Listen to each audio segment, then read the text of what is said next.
يوسف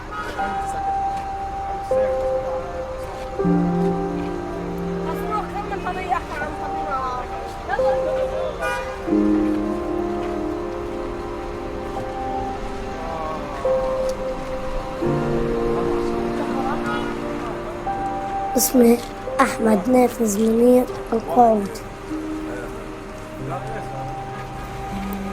عمري 13 سنة، ساكن بالبلدة القديمة.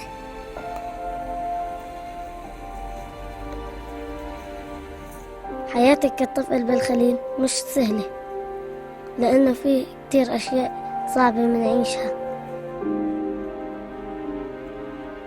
كل محل منروحه منشوف جيش إسرائيلي.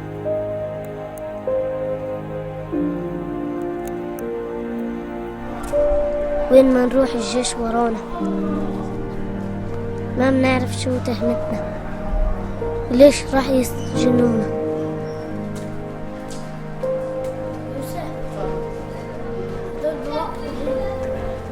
السلام عليكم.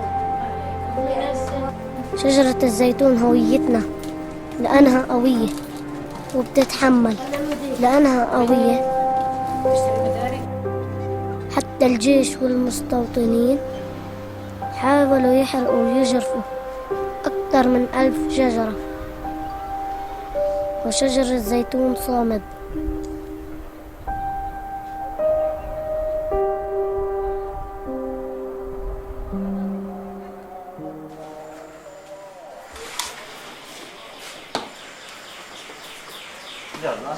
درست عند روضة ست زليخة،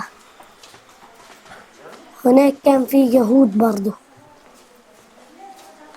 شارع الشهداء كان جنبنا هيك، وهي الروضة هون.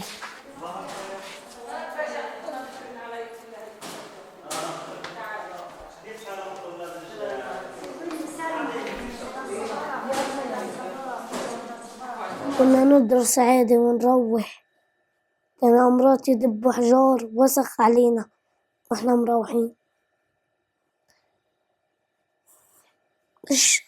تاني يوم وتالت يوم كل يوم.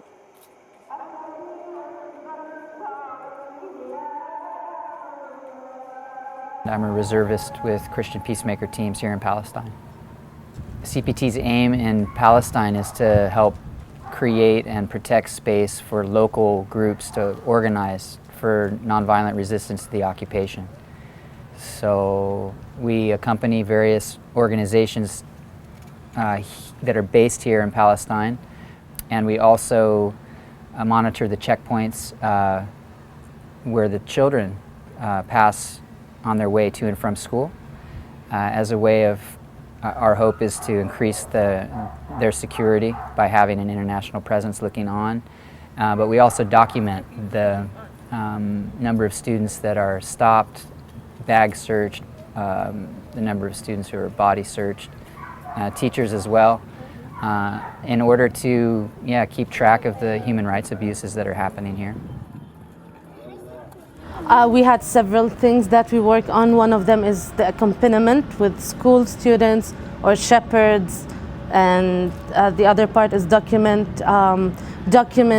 what is happening, mainly the violation that happened by the Israeli by the Israeli army forces and the settlers, and how that affect the day-to-day life and how that affect on the long term the life of Palestinian in Hebron. And then part of our work is actually to work with Palestinian and Israeli grassroots who's working on peace and justice.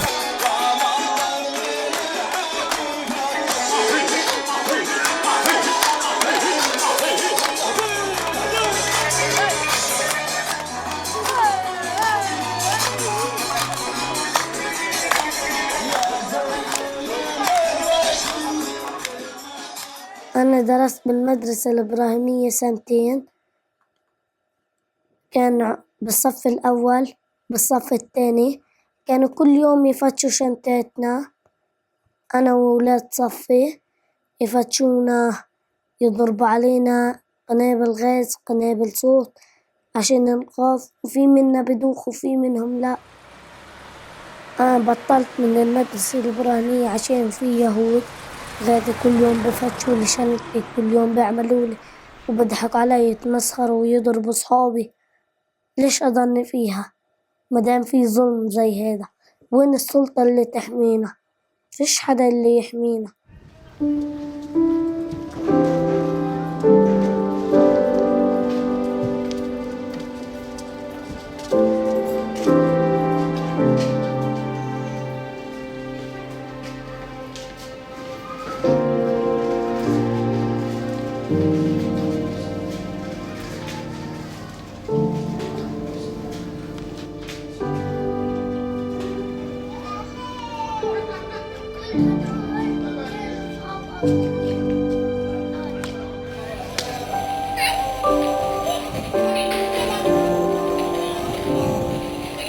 I remember as an example, my mother, every time we go to school, she have that saying, I handled you to Allah. That she just live with it, go on with it. What can happen, it's something we believe it has been written. So that strong belief keeping us going and say like it has been written. They are targeting the Palestinian children in their violence because they would like to destroy the future of the Palestinian and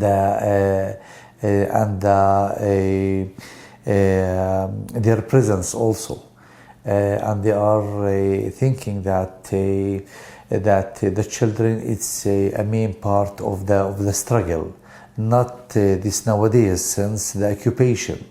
And they are deal with the children not in a private policy. They are deal with the children like the adults.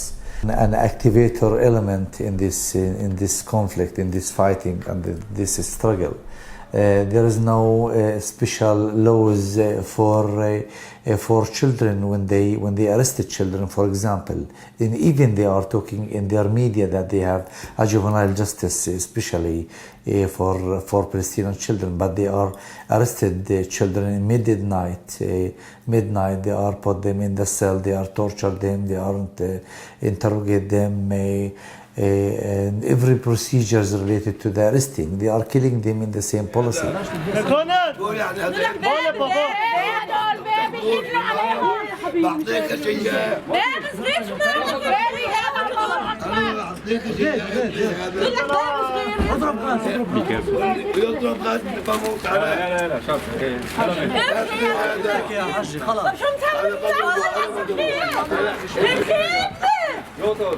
رخيص خير شوية يا ساتر ندبوا يا ساتر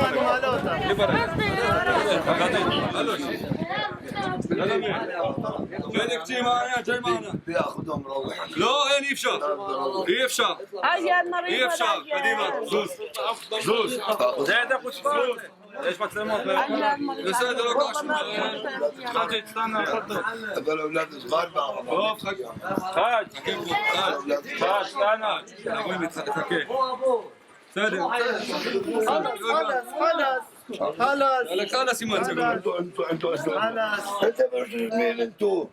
انتوا مجرمين انتوا لا تتغرقوا بس هذا دياغا بدوي اقسم بالله روحنا من المدرسة والله روحنا من المدرسة روحنا من المدرسة يا زلمه طخني يا زلمه طخني يا زلمه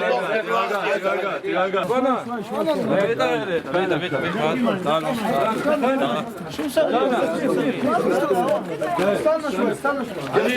تعالي حشد علي معك يلا تعالي انا بطلع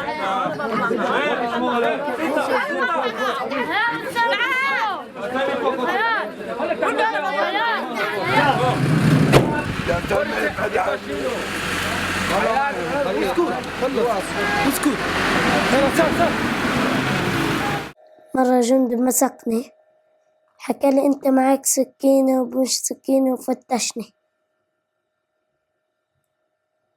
ما فيش معي ولا إشي. مسكني دخلني عجوا عند الكونتينر هذا الصغير عندهم للأكل. مسكني ضربني شوي بالمسطاش، وبعد ما شافوا الجروب الأجانب الإيطاليين مرقوا تركوني. قال كان في خبز جوا وأكل، أعطوني كبيته أنا الخبز والأكل هذا بلاش يكون مسمم مشي. ما أخدتش منهم ولا إشي، بلاش يضربوني وهذا. كنت ألعب، كانوا الجندي يزمروا علينا، كانوا يزمروا ما يردوش الولاد. تروح إلا هي بدها تدعس هالولد، نضلنا شاردين، ضلها لاحقنا بالسيارة. بدي أحكي لك، المستوطنة في جوات السيارة مستوطنة قاعدة بتزمر هي. إحنا بدنا نروح نصف عشاء عشان في هذا مستوطنة. أخدنا الفوتبول ما بلاقيها إلا ورانا. يعني كيف بدي أحكي لك، بدها تدعسنا، أما إحنا مش ماخدين حريتنا. فيش سلطة تحمينا، فيش حدا يحمينا. أما المستوطنين الجيش حاميهم، إحنا فيش حدا حامينا. منقدرش نتحرك، كل يوم بيطلعوا على بيوت الناس، عبيوتي عبيتي عبيوت الجيران، وين ما كان بيطلعوا ماخدين حريتهم. You come at night, you open your eyes, oh, there's a soldier with a big gun standing up next to you. Once I woke up at night, I started opening my eyes. I couldn't believe, is that a shade? Is that something? What's going on here? And he was a soldier. Banging, they don't care about anything. So many times we just open our eyes, they are in the middle of the house. كانوا يجوا على البيت بس عشان الهوية، كانوا يكرروا الخزاين ويعملوا الأشياء. بالأخير أبي يحكي لهم خدوا هاي الهوية، بتكون بجيب أبي، وهم عمدا بدخلوا بدبوا الأغراض وهذا والأشياء. خلونا نرتبه. مرة من هالأيام تركناها، تاني يوم إجوا يحكولنا ليش ما نظفتوش الدار. نحكي لها خليها، حكولنا تعالوا، مسكونا صفونا على الحيط. صار الجندي أسمراني يحكي لنا شو اسمك شو اسمك شو اسمك لكل ولد ولا بنت كمان. اجت أختي بدها تحكي له، قلت له استم تبين، يعني اسكت، بالعبري اسكت، يعني ما تحكيش. قلت لأختي ما تحكيش انت، ده شوف شو بده يعمل. بعد ما راحوا كل اشي زبطنا الدنيا وخلناها هي. الإزاز مكسر، مش مخليين ولا حاجة في الدار. الحواض كمان كبير، حوض السمك كبير.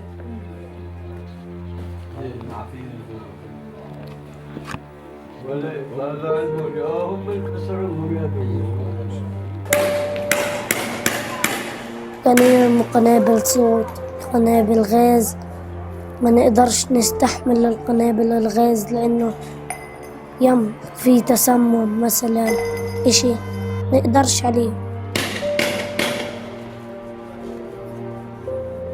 عليه، ما منحط كمامات عوجهنا عشان ما نقدرش نشم الغاز. أو بصل منجيب معانا على المدرسة، الأستاذ حاطط لك شوال بصل بقلب الغرفة عشان إذا صار ما صار يعطينا هالبصل للغاز.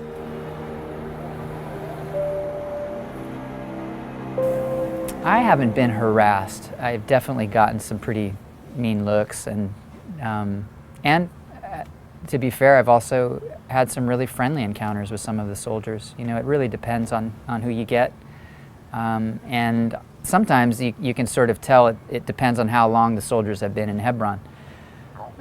Young Israeli soldiers who are here for the first time and within the first few days tend to be very friendly and open. They haven't kind of gotten used to the rhythm that the brigades, usually carry here in Hebron, and the sort of tone that they set. And a couple weeks later, a month or two later, those same soldiers who were really kind of open-hearted and friendly are stern and closed. And that's a sad thing to witness. I joined the army in 2005. I got accepted to Duvdevan, which is, an elite unit. I was very excited. I knew that I'm going now to save the life of my family and keep Israel safe. Then you start doing your training. All the time they taught us that we need to see all Palestinians as a threat, no matter if they did something or not, or didn't do anything. All of them are always a threat. You don't know if a little boy or old man is actually a terrorist.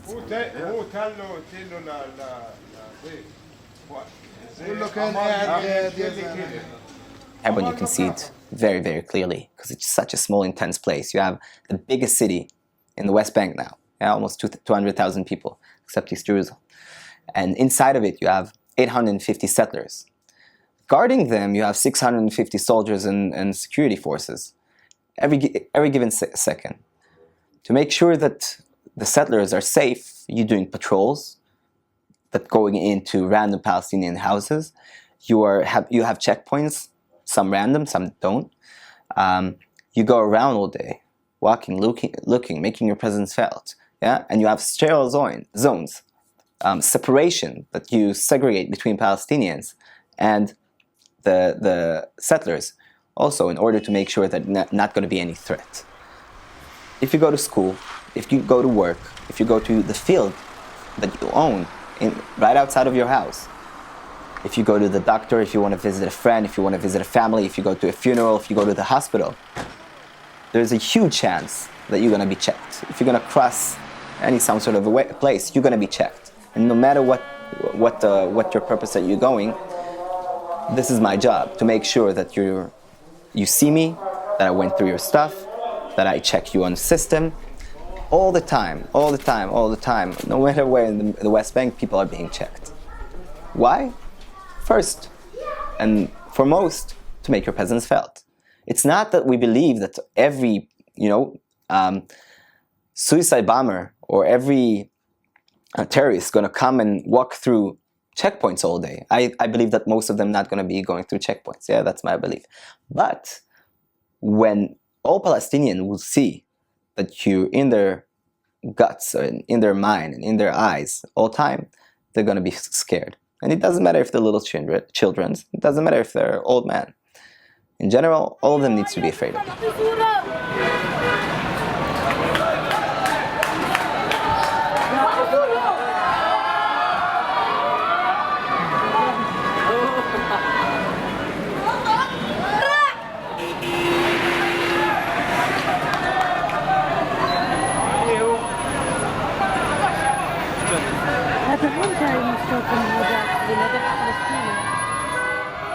When I finished my training, I got to my first mission. And they told us, this is a mission you go out to just to train, to get ready for the real special missions that you're going to do.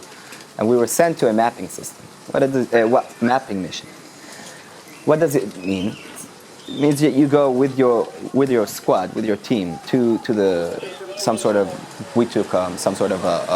village, and then you walk during the night. You get to one house, you surround the house, and make sure that no one comes out. And then we're being sent to go in, knock on the door, and we knock on the door, and the head of the family opens the door, and he has no clue what we're doing there.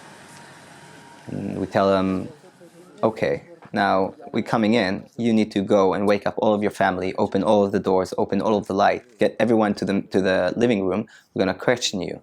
If you want to control millions of people, you need to make sure that all of them are afraid of you every given second. You need to make sure that all of them knowing that you're there, making your presence felt. Hafganat nochachut, yeah? Or burning the conscience. Tzrivat toda'ah. That's the Minister of Defense said. If we're going to burn the conscience, they would be afraid to act against you. There are lots of incidents in Romania, and there are like lots of cases where they saw like the children who supposed to have fun and play and enjoy their life and look for silly stuff, they saw the most difficult, dangerous situation and they lived it. Like as example, our little neighbor Sundus, she's 9 years old. When she saw the guy killed, has been shot by 13 bullets in his body while he was passing. He passed the first checkpoint, the second checkpoint, and then when he got to the junction down the road, the soldiers asked him, like he was wandering his hands in his pocket. The soldiers asked him, what's in your hands? He said nothing. At the moment when he left his hands, he was killed. And that 9 years old little girl, she saw that by her eyes. She's a witness for something she shouldn't see in her age. She went to her house and her mother said to me that she kept quiet in the corner. And at once, after being quiet for a long time, she started screaming, he didn't do anything. Why did they kill him? كنا نلعب أنا وصحابي أحمد أبو عواد، أحمد أبو حديد، وأحمد عزيز، وطارق، ومحمود القوم أخي.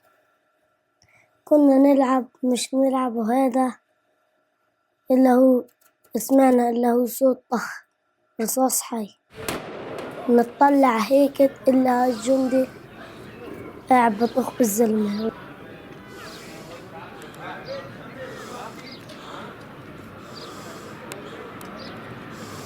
أثر فينا يعني أنت منك تشوف ابنك تسمع إنه استشهد أو انطخ، يعني بتنقلب طاسة راسك يعني. وبالذات لمنك تسمع الساعة من الراديو إنه في واحد من دار الشريف استشهد، وتقعد تقالب تشوف أنو اللي استشهد، يعني تبقى بعيد، فكرك بعيد، بيبقى إنه ابنك ولا ابن أخوك، ولا بيبقى فكرك بعيد جدا كتير.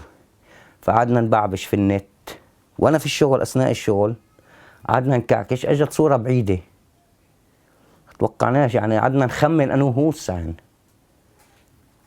وما طلعناش بنتيجة يعني طبعا، وما جابوش الأسماء على طول. فيش 10 دقايق أجتنا صورة قريبة جدا وطلعت لعبد الفتاح. فأنا صابني انهيار، ما قدرتش أقاوم على حالي، وخدوني الشباب وجابوني على هون على الطار، وحسبي الله ونعم الوكيل.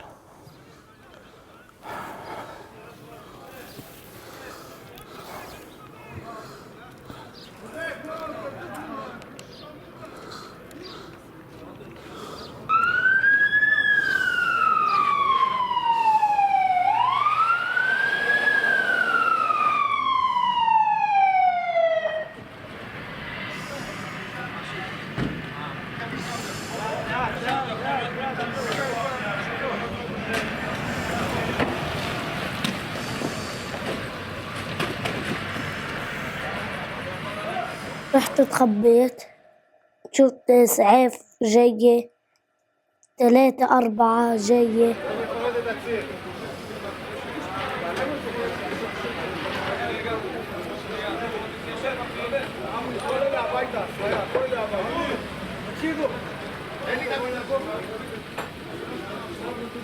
نقلوا الجندي على المستشفى، خلوا الزلمة متروك على الأرض وقاعد بنزف دمه.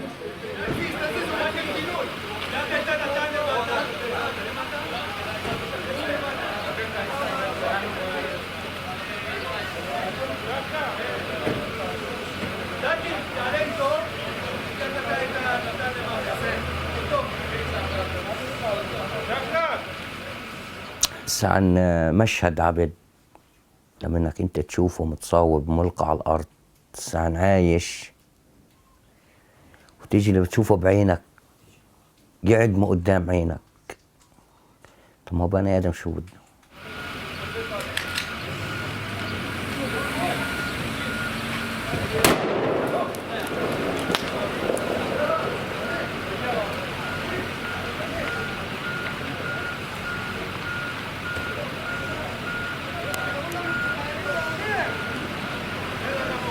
يعني اللي عايش بموت، هذاك استشهد واللي وراه اللي عايش بموت لما يشوف هالمنظر. أنا لو شفته مستشهد يمكن كان أهون علي، وأنا شفته على التلفزيون وعلى التواصل الاجتماعي والهذا بيقتل قدام عيني. هذه مأساة، مأساة جدا مأساة.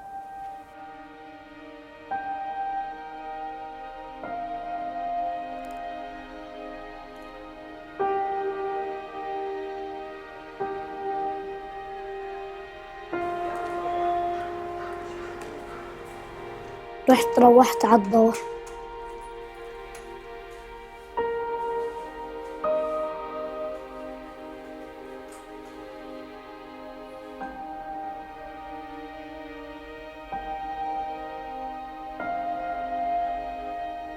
تأثرت بالزلمة، يعني لو كان في إشي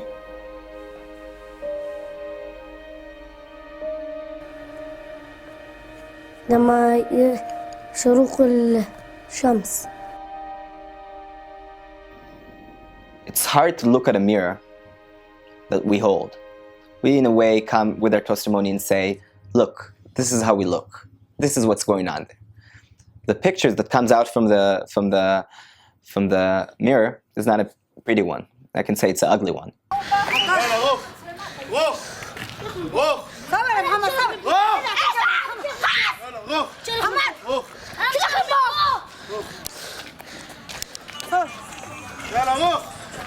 The Israeli army used deadly force when they raided Al-Fawar yesterday.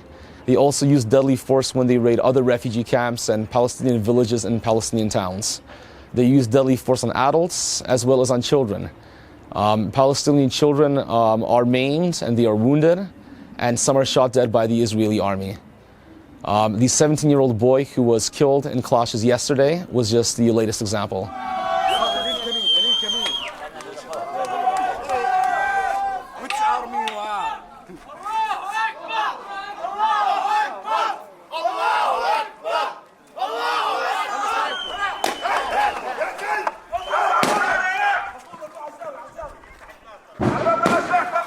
The Israeli army uses a vast array of arsenal against the Palestinian people, whether they are adults, whether they are kids.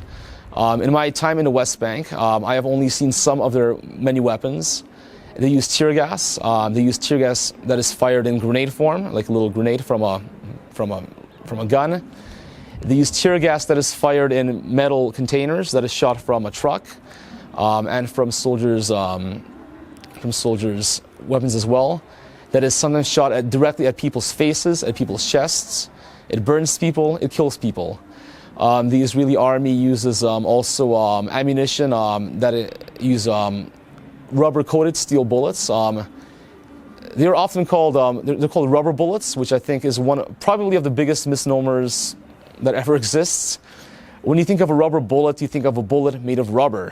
What a rubber bullet actually is, it's a real bullet, and it's made out of metal. And it is coated with a very, very thin skin of rubber.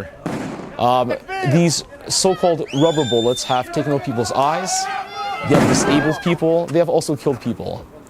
In addition to using rubber bullets, the Israeli army also uses ammunition, live ammunition. One of the weapons they use is called the 2-2 bullet. What it does is when it goes into a person's body, it expands. The 17-year-old boy who was killed in Al-Fawar refugee camp yesterday was killed by a 2-2 bullet. In addition to the ammunition that are used against Palestinians, as well as tear gas, which has on occasions also killed people. Palestinian children have been killed by tear gas, Palestinian elderly adults have been killed, people with health complications. Another really disgusting weapon the Israeli army uses that I've seen often used in Kufr Kadum is called the skunk truck.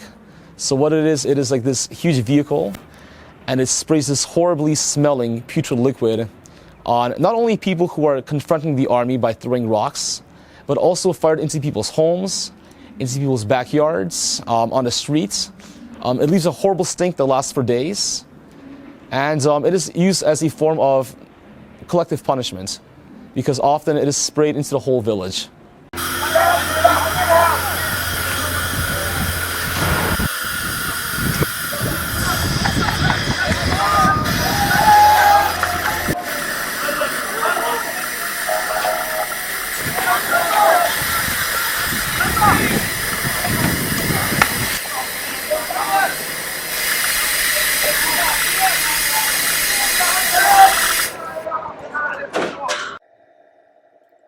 هيك تظن إنهم ياخدوا مثلا هاي أرضك وهاي أرضي، ياخدوا أراضينا؟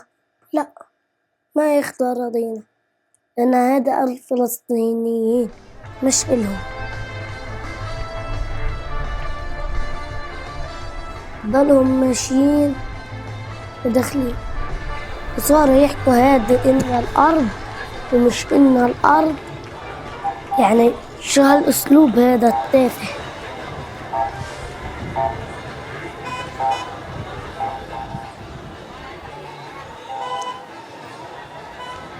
إيش أظن؟ لأنه المستوطن شو حكى أنا بديش هذا وأنا بديش أعمل هيك، يعني ومرقوا اليهود. هذا إشي مش كويس لنا.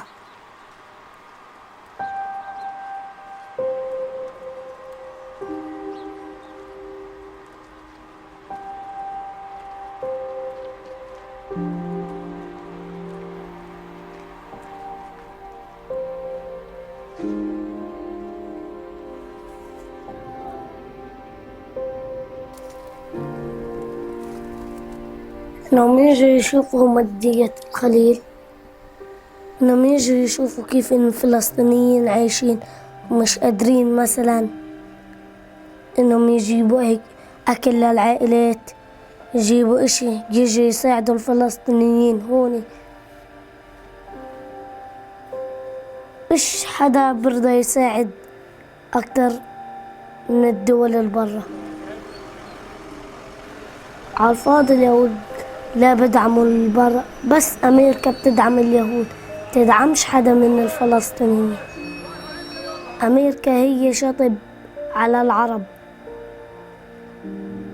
اللي بحبوا أمريكا بحبوا الفلسطينيين، وهم طلعوا بيخدعونا وبيعطوا سلاح لليهود عشان يقتلونا.